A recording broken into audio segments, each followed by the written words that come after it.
Hey, how are you today? I didn't pop in yesterday, and yesterday was a workout day for me, so I'm sorry I did not pop in and share. Now, my signal has been awful the last couple of days. I'm not sure why, because nothing's really changed in our house, but it's been awful. So if I disconnect from this video, I will eventually get it loaded. I am coming to you as I also try to get ready for work, because I am like notorious for getting up early, getting all this stuff done for myself, and then when it's time to get on with my day job, I'm running late because I get so like passionate and pulled into what I'm doing that I don't want to stop. So today it's been especially fun because I have a free group that's starting today, and it is focused on hydration and just kind of getting busy with a little bit of extra exercise every day. And so I have like 30 something ladies that are joining so far. So if you did not see my post about that and you want to join me, certainly let me know, because it's not too late to join. But I'm super excited because I get to connect with them, help them to just kind of see some of the tiny little healthy habits that can start you on your road to, you know, being healthy and reaching your goals and stuff like that. So I'm always excited to do those groups because it's so much fun to share and so much fun to help people that are at the place where I used to be. So I get excited about that and I get wrapped up in it, and then I'm running late for my day job, which is the case right now, but I have like 10 to 15 minutes before I need to walk out the door. So I'm working on packing my food. I got my water.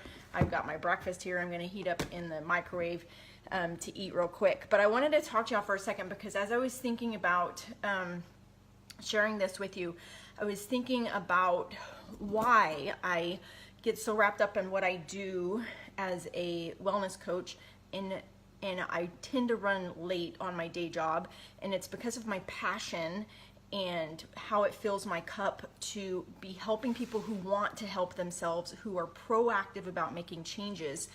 That fills my cup so much more than like yesterday at my day job. I had, I think five men on my schedule, and all five either never go to the doctor or are supposed to go to the doctor but haven't and are out of medicine. And most of them were diabetic, high blood pressure, high cholesterol, atrial fibrillation, things they needed medicine for, and they're just like ignoring it and saying, I just haven't gone, and having different excuses for that. And so that frustrates me to no end. And all of them I had seen before and had recommended these certain things, and then all of them, I went down the list and like, did you do this? Did you do this? Did you do this? And they were no, no, no, no, no. And so maybe that reflects on me and the things that I'm doing, but at some point we have to take action for ourselves. We have to quit settling for whatever our situation is then. Use the tools, use the knowledge, use the medical stuff that's out there, that someone out there that was very smart designed or made or found to help ourselves. So it's so very frustrating to try to help someone who doesn't want to help themselves. So as I was thinking about this, I was thinking about the course of my career and what brought me to here. And I truly believe that everything that we experience in life is kind of a building block for our future. And it's kind of like I had a certain dream when I was younger, and it's kind of evolved as I've gotten older and kind of grown on top of my other dreams. For a while I was a little bit lost and didn't even know where I was going, and then I found this new dream that is amazing and more than I could have ever imagined for my life and what I'm doing now and the impact that I can make in people's lives. So when I first started in healthcare, I was only 17 when I started my first job in healthcare. I worked in a lab.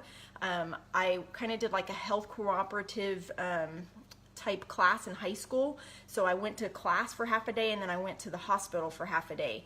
And I did make like minimum wage income at that job, but they rotated me through the lab, through the different departments, learned all the different types of tests that they run and all of that stuff. And then I worked as a phlebotomist. So I would go, and it was a small hospital, so I would go to the codes that they have, and I would stand in the back and wait until they resuscitated the person. And then I would be told by the doctor what labs they wanted drawn, so I would draw the blood. So I observed a ton of stuff in that job, just standing back against the wall trying to be like invisible, waiting for them to resuscitate this person. That was at the age of 17. I moved on into my nursing career and spent years in mother baby, NICU, did pediatric oncology. And at some point in time, I felt like I just kind of settled because it wasn't like fulfilling my passion. Like, it was so very frustrating to go to school and be passionate about helping people and then getting into a job where I truly was helping people. You know, if they're in pain, if they're there for some reason, then we're there to help them, and that's helping them. So that fulfilled a passion. But what was frustrating was to be in a role in a healthcare system where it's not, you know, I just feel like we're always scratching the surface and, you know, being abused, verbally abused by people with different letters behind their name because somehow they think they're better than you, being run and controlled by a healthcare industry or, you know, corporation or whatever that you work for that says give good patient care. You got to make sure you make no mistakes. You need to show up on time and you can't be a minute late. You can't ever be absent, but don't show up if you're sick. And then we're going to write you up because you're sick. And then we're not going to give you the resources that you need while you're here to give the best patient care. You won't have enough nurses. You won't have enough supplies. You're going to be limited on time. You're not going to be able to eat. You're not going to be able to drink.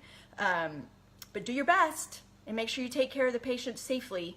That was my role for years, and I know some of y'all that have worked in healthcare feel me. I know you do.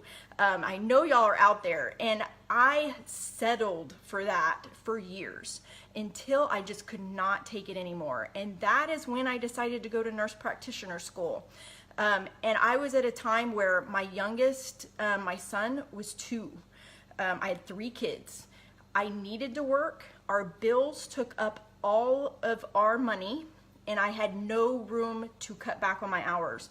So I made the decision that I was no longer gonna settle for this situation, and that even though I couldn't take myself out of that job, I still had to work full time, I still had to be a mom, I still had 3 kids that were very young and demanding, that I was gonna make a change. And so I started going to nurse practitioner school. It took me 3.5 years. I went very part-time until the very end, and then I took a leave of absence from my job for 6 months in order to finish off that last semester that required full-time clinicals.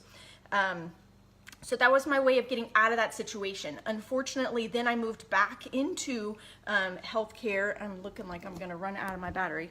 I moved back into healthcare as a nurse practitioner in the advanced practice role, and I found a whole new set of, I'm getting my charger here. I found a whole new set of frustrations because, you know, it's still a broken healthcare system. And then I was in a role where it was like, move the patients through as fast as you can because you need to bill this visit. And it doesn't matter that you're not really helping them because you just need to move them through as fast as you can. One job, I was double and triple booked in every time slot. My time slots were 5 to 10 minutes. And so I would start out my day at 8 a.m. and have 3 people scheduled in one time slot all day long with the assumption that someone wasn't going to show up. And then I would have to, I was started out the day behind. I couldn't help them effectively. And then everybody was mad at me, like all day long, mad at me because I'm running late, because I was overbooked, because someone else controlled my schedule, and I wasn't truly helping anyone to the extent that I wanted to. And so I did that for years, felt like I settled with that until I decided that I couldn't do that anymore. And that is when I pushed myself to help myself, and that's when I found the coach world that I'm in now, where I can truly help people like I want to, on my own time, on my own terms, most effectively, instead of just scraping the surface of someone's health.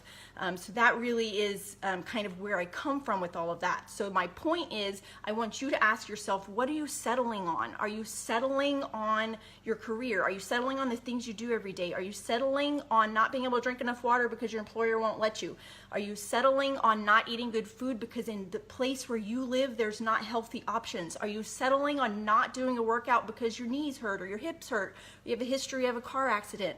All of those things are settling, and so I challenge you to think of how you can move past settling in your terms on whatever you can do, because you have to make a move to move forward in your life. Don't settle for something that you don't want, that you're not happy with, or that someone else is telling you you have to do. So that is my message today. I don't want to keep this video going too much longer, but I sincerely hope that this makes sense to someone out there and that this helps you. So please comment. Let me know that you've watched. If you've watched all the way to the end, thank you so much. But have a fabulous day.